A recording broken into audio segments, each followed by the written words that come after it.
You know, with everything going on right now, you'd almost think that, like, America was cursed or something, you know? Like it's feeling like it was built on, like, some ancient Indian burial ground or, like... Wait a minute. I don't think anybody is registering the severity. The current administration has declared the United States of America a white Christian nationalist state. The Department of War, which was recently rebranded to be called that instead of the Department of Defense, has declared for white Christian nationalism, and so has the president, and they've already started putting legislation in place. The FBI is now partnering with the Department of Homeland Security and local municipalities to hunt down what they now constitute as domestic terrorists, which they've now broadened the definition to include anybody who doesn't agree with the political, economic, religious, or traditional family values of the current administration. Like, are you starting to get it? They are dropping billions of your dollars into AI data centers to build a surveillance state that they're now training the FBI and municipalities on to hunt down domestic terrorists. And then you have the implications of these AI data centers on the environment. One man living next to an AI data center reported he lived in a studio apartment alone and his electricity was $651 a month. Can you afford $651 a month to feed your kids? No, I don't think so. You compound that with the fact that the price of food has doubled, the price of gas has doubled, while simultaneously diluting it so that it burns faster and damages your vehicle in the process because they're pumping it chock full of ethanol. We're not even paying attention to what that shit is doing to the environment or these AI data centers. I won't even get started on that. Your children's education system has been defunded. You don't have healthcare. You can't even safely send your children to school without worrying about them being a victim of a mass pew-pewing. Like, what are you even saying here? They put $180 billion into expanding ICE detention centers so they can equip them with incinerators to dispose of biological waste, a maximum capacity of 10,000 people, but not to exceed a stay of 6 months, while also introducing legislation that would bring back the firing squad for the Department of Justice, not the military. The Department of Justice wants to bring back death by firing squad while expanding ICE detention centers that work with municipalities. Your wages aren't livable. Your housing isn't affordable. They are intentionally feeding you poisonous food, which, by the way, is going to get increasingly worse because they've defunded the FDA, the CDC, the National Weather Association, FEMA. You have absolutely no social safety nets at all whatsoever. They want to get rid of Medicaid, Medicare, SNAP benefits, temporary assistance for needy families. Eventually, Social Security is going to kick the budget because if you think people who take are suddenly going to be like, no, that's taking it too far. You got things all the way up. You don't have freedom of speech. You don't have freedom of press. You don't have the constitutional right to peaceful assembly. That's under attack. And so is your constitutional right to bear arms. There is no taxation with representation, and this shit is quite literally the most out of control I have ever seen it in the history of the United States of America. There isn't a single former generation that would have sat and complained about this shit on the internet or made up excuses as to why they can't sacrifice luxuries, because, by the way, obviously electricity is a luxury. If it wasn't, there wouldn't be a bunch of survivors in tents on the Gaza Strip still fighting for their life. Do you understand that your government has abandoned you? And then furthermore, it took all your goddamn money, spent it on hurting other people abroad, and said, fuck you and anything that you need. And when we're done hurting people abroad, we're going to aim it at you. Because what the else are we going to do with our spare time if not torture the masses? If the files are not a clear indicator of these people's intentions, then I don't know what is. If you have read the files and they did not terrify you that the current person in charge of all of your money is the most named person in those files, I don't know what is going to inspire you guys. I would sacrifice electricity. I would sacrifice my Starbucks, my job. I mean, you name it. Any luxury I have, I would sacrifice if it could create an indefinite form of freedom for the future generations. But y'all talk about how difficult it would be to raise children while fighting an oligarchy that has already declared war on you. It's not even optional. You gotta start watering trees you're never gonna eat fruit from. We fucked up the present. If you're worried about your kids, then save their future. Jesus Christ. I don't understand. What was the thought process? Like, what did you think would happen to a country that has been led with so much, actually not even led, started off. It started from the pain and anguish of so many people. I obviously won't go into details, but we know. The problem is actually the thing I find so weird is how white people continue to realize things that black people already knew. Like, black people already knew these things existed, and they knew that this was going to happen if you did this, and if you did that, this is going to happen. And they have known so many things for so long. And each and every time, white people tell you like it's new news. Like, they'll go ahead and tell you, oh, did you know that during slavery this and this used to happen? Did you know after slavery happened, this and this went on to happen? Black people couldn't own this, couldn't own that. Black people couldn't do this. Oh, white people as well. These are things that black people already know and have to know, because they have to know how to move around in a country that is always against them. The government has been set to go against black people, so they have to know. And this is the thing we call white privilege, where you don't have to learn about history, especially the painful history or the actual history. You don't have to learn certain things until they like quite directly affect you. Once they have affected you, then now you're like, oh, so what do I do now? Where I need information about this. The same as actually reporters asking MAGA, like, what do you support about Trump? Especially even in the beginning, even before they voted for Trump. They're asked, what did you like that Trump did the last time in his presidency before he was, removed? Or what do you think? What is one of the things that Trump has said that you want to happen, that you support? And they have no idea. Even after he was voted in, and there are still people who still support him. Mind you, he's still doing crazy things with his power, but there are people who are still supporting him. White people, obviously, and they are asked, okay, so what do you support that Trump has done so far? Nothing. But they continue to support him, though. They continue to support him, and they continue to stand with him. What is expected of that country? A country that has chosen not to acknowledge the pain of black people, the anguish that you made black people go through into building the country that you now call America. You have completely chosen, you actually have really good PR, because there are so many people who are praised because they abolished slavery or they stood against slavery, that never happened. We know the story of Abraham Lincoln. They say that he abolished slavery. He was forced to, and he did it for political gain, not because he wanted to. He did not want to. He was actually very upset about it. But now, there are people who are celebrating him. This is the problem with not learning history. You wonder, how are these things happening to us? Why is our country in shambles right now? I don't understand. Yet you haven't even looked in your past.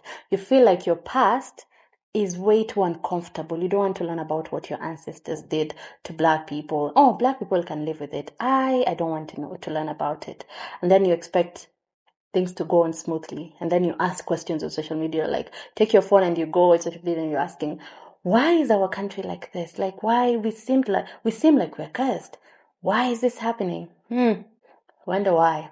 But before I give my full commentary, let's watch some more, then I'll come back and give my very few comments at the very end. If you haven't already, kindly consider subscribing. Also, comment your thoughts as we continue. If you'd love to support me, I do have a Buy Me a Coffee link in the description box below. Let's continue. I don't know how true this is, but I just heard that schizophrenia in the United States is vastly different than schizophrenia in other countries. And the video that I watched, because I'm not going to say I read it. I'm not going to lie to you right now. I normally do when I'm like talking to people in person. I'll be like, oh, I read it somewhere. When really I just watched a fucking TikTok. But I watched a TikTok and somebody said that people who experience schizophrenia in America experience like a very dark, they're hearing a lot of dark demonic voices and hearing like really horrific things, and it's scary, and it's like really like, oh. Whereas like in other countries, and I think there was like 2 or 3 other countries that they had listed, that schizophrenic people, it's like they hear like benevolent voices, like they hear people telling them really nice things, and like they're hallucinating auditorily and visually, but like it's not scary. Whereas like in America, it's like scary, and it's almost like America is built on a sacred indigenous burial ground, and it's almost like the the spirits of the ancestors that lived here for a really long time are like angry about how we run the country and how we treat the planet. It's crazy. Anyway, that's my hypothesis. The ultra-wealthy love slavery, and they will do everything in their power to preserve slavery. When you look at every policy that billionaires push for, slavery is always the end goal. The Emancipation Proclamation made it illegal to enslave people, but it didn't make it illegal to imprison people and force them to work for free. So when the enslaved people in the United States gained their freedom,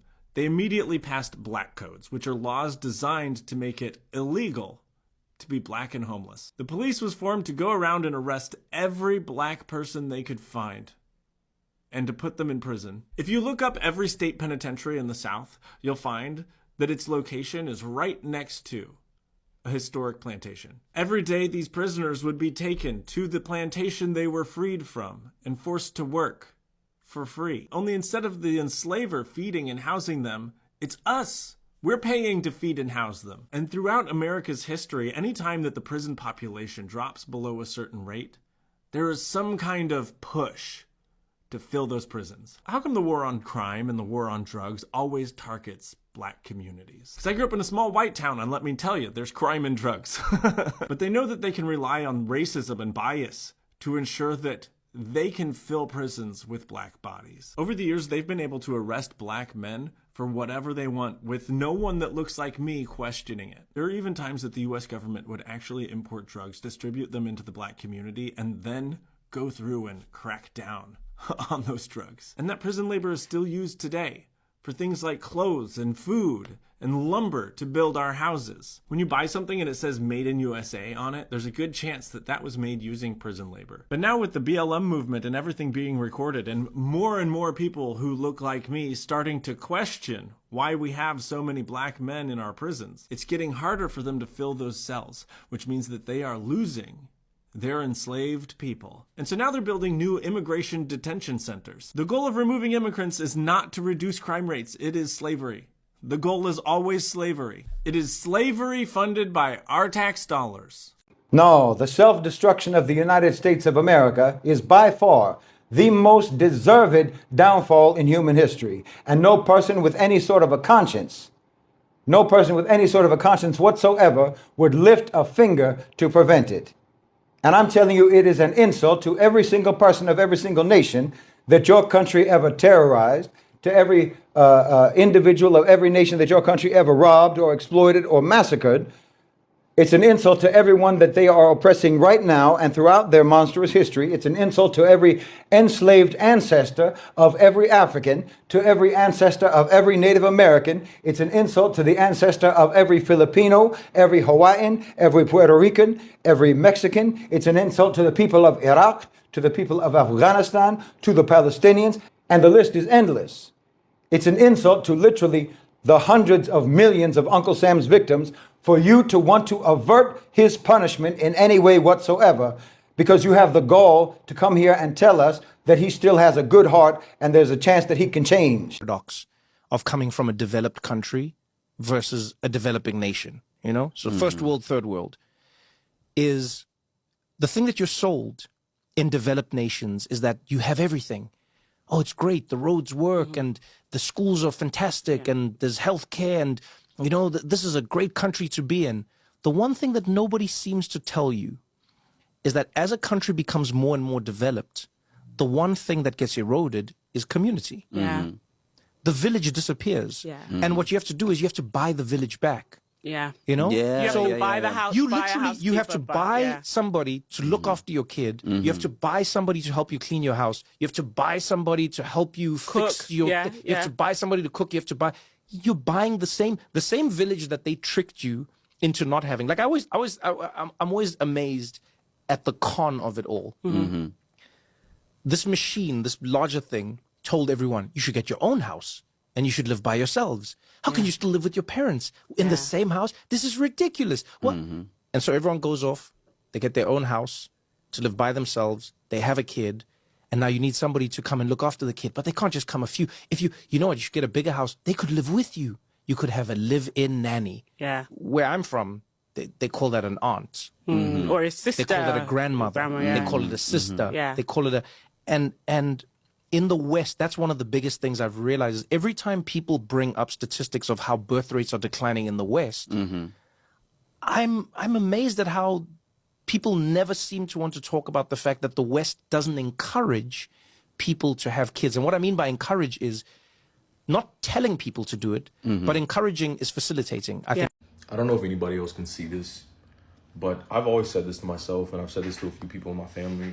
I think this nation is cursed actively, and you know, we can, you know, I'm getting into the spiritual stuff, I'm getting into my word, I'm becoming a Christ follower, but something in me tells me that this nation, the land that we are sitting on, will never recover. And we can see this, I mean, firsthand. Look at the unrest in our nation. Look how our people have never been okay. Our people have never been at peace with ourselves. Our people have never been in eternal peace with itself. This nation has always been at war, whether it's been at war with another nation, whether it's been at war with ourselves. Since they signed the Declaration of Independence, we have seen some sort of resistance or violence attached to the name of this nation. This nation cannot rest, and it will not rest. You can't acquire a nation the way we acquired it and not expect to feel something, right? They always tell us, right? These sayings that transcend our generations, they even transcend some of our bloodlines, right? When you think of what goes around comes around, karma's gonna come get you, karma's a bitch, right? Like why are all these karmic sayings always in rotation, right? Why are all these spiritual sayings that basically whatever you do is going to come back, and you are going to reap what you sow, right? And this is just, these are all saying the same thing. Bad deeds do not go unchecked. Bad behavior does not go unchecked. The people in this nation will never be at peace internally because of what happened on this soil, on this land, has not been addressed. And people think that, okay, well, I can do something bad and I just die and it'll just go away. Your family lives with that. Your ancestors live with that. We're seeing that today. They are living with this unrest inside of them. This is why this nation has always been at war. 11 wars. 11 wars. How much blood do you think this nation has shed? We've dropped 2 nuclear bombs. We're the only nation that has used nuclear weapons. This nation is violence. All that violence, all that bloodshed, all them tragedies these dudes thought they could do to these people on this land, whether it was the Native Americans first, then move over to chattel slavery, right? The transatlantic slave trade. Then we still got the Mexican-American War. These people were fighting everybody in proximity. It's proximity with this nation. This nation will kill if it could. This nation has violent tendencies, has violence in the spirit. There's unrest in the spirit, and it will not go away until there is acknowledgement and there is atonement. We don't know how these spiritual things work. That's the cool part. We don't know how they work. I'm just simply observing how this system works. I don't know how it works, though. The inner workings, that's for God to know, right? Or the creator, or whatever you believe in. But whoever you believe in, whatever I believe in, are most likely the same person or thing or being. And they are not going to let this nation roll around in money before it has to roll around in its filth. And that's what this nation is doing. It's going to take people to understand that even though they weren't the ones who did it, someone's going to have to step up and take the bullet for this one. So, they have not talked about anything that has happened on this soil. All they care about is money, money, money, money. This nation is destined to fall. Black people have continuously asked for reparations, which has always been met with so much anger. Why? Why do you want reparations? That will take so much from our money. We can't allow you to do that. Yet there is enough money to fund other countries. There's enough money to do certain things to other countries, like Iran. We know what happened there, to just start attacks in another country. There's enough money to do plenty of things rather than, give back to black people who literally, the country that you live in was built on the backs of black people, their sweat and their tears. America was built on black people. You can refuse however much you want, it's okay. But it is facts. If you actually would take a book and learn, you will find out this. And the painful thing is that black people continuously ask for what is theirs. Black people were promised 40 acres and a mule. Never happened. No one got that. They were again promised reparations, which every other people who were enslaved, every other people who underwent discrimination in any way were paid reparations, except for black people. And yet you wonder, oh, what could possibly be the problem? Why do I feel like my country is cursed? Maybe it's because of the pain and the anguish that you put so many black people in. Mind you, 400 years is quite a long time. 400 years? 400 years. And the first black child that was allowed in an all-white school, a girl, Trump was alive during that time. He was very much alive. So she is also alive. She even has a social media account. Do your research, you'll find that out. Meaning, you did not allow black people into your spaces that far ago. Just a few years ago. Probably 60, 70 years ago. But you're asking, what is the problem? Why? Oh no, why does our country seem like it's cursed? It's because of your behaviors, the things that you have done. And probably it's not even you. Maybe it's not even you specifically. But have you even chosen to learn about the things that you have done? Have you chosen to be uncomfortable learning the truth? Have you chosen to even try and check or see things from the perspective of a black person? Or have you chosen to follow the same things that you found and say, I'm not going to find out anymore. Whatever I found is what I'm going to follow. I'm not going to check for anything else. If they say hate these people, I'm going to hate them. I don't care if they've never posed any danger to me. I don't care if we are the ones who have actually posed the bigger danger towards them. I don't care if they have never done anything towards me and my community. I will hate them. And that's your problem. Coming from a country, or coming from a people, not a country, from a people whose history from the very beginning is first hurting themselves, the community, or white on white crime, if I may say so, because white people obviously had to come from Europe. So as even when they were in Europe, before they found out that there are black people who actually existed, or that they could actually harm black people, because black people have existed everywhere in this world, before they could realize that they could enslave black people, they were hurting each other a lot. They were just unaliving each other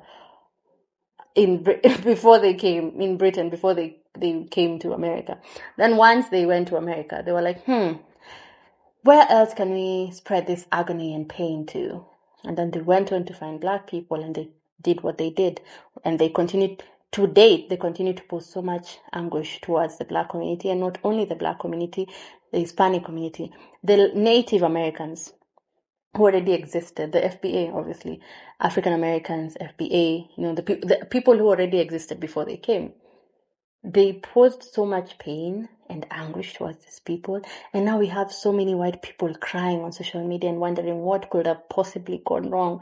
Why is our country acting in such ways? Like, we're supposed to be doing much better than other countries, but you're finding third world countries are doing much better than America. You're finding that third world countries are actually living much more peacefully with probably better presidents than America. So what is the problem? There's a lady who talks about schizophrenia and how in America they have like demons coming towards them.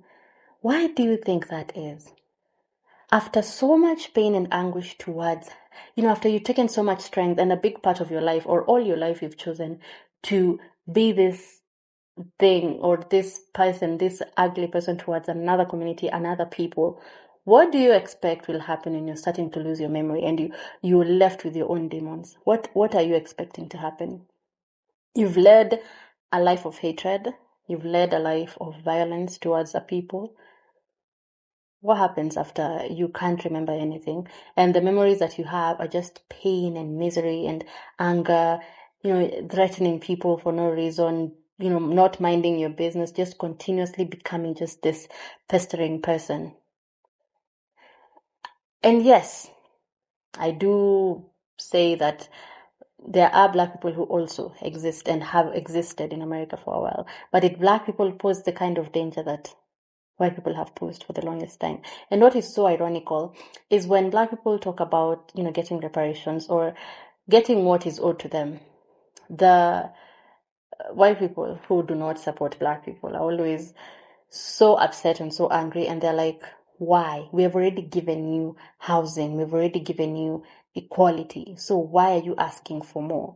Is it because you're afraid? Because you think that if you pay back reparations, especially the more you continue not paying them, the more it increases in value, obviously. So do you believe that black power is like white power, like black people will do what white people did when they had all the power? Because I can assure you, that's not the plan. That's not the plan. That's not the plan. You can relax, because white people are so afraid of black excellence, black power, black money, just the black dollar. They're just afraid of black people getting anything outside of them, and they do not know how to act sometimes. We've seen what they have done to Black Wall Street. They went and burnt it all down just because a woman said that she was scared because a black man. So I don't know what did what in an elevator. They made this story up just to attack black people who are actually becoming successful. So are you afraid that if black people get power and have actually, money is power, you are afraid that if black people get power, you don't know what they will do, because your history is about using the same power or your power, the power that you have, even now with white people who don't even have the money. They know that they can always count on the government in working for them. That's why you'll have a very poor white person, having the audacity to blackmail or yell at another black man, just a black man or a black woman just walking around, or a black child, that's anyone from the black community, and actually threatening to call the police. Yes, this is this one. So do you believe that black people will do the same, or what? Because that's not black people have a soul, and that is the least of their worries. Black people are only minding their business. They want to be successful, live peacefully, and make sure that the government is actually working for them as much as it's working for everyone else. That is literally it. So you don't have to be scared. You can pay what you owe to black people. You can pay back reparations, and then maybe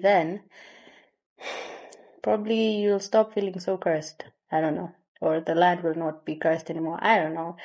But until you actually give back to the people you took from, it will take a lot.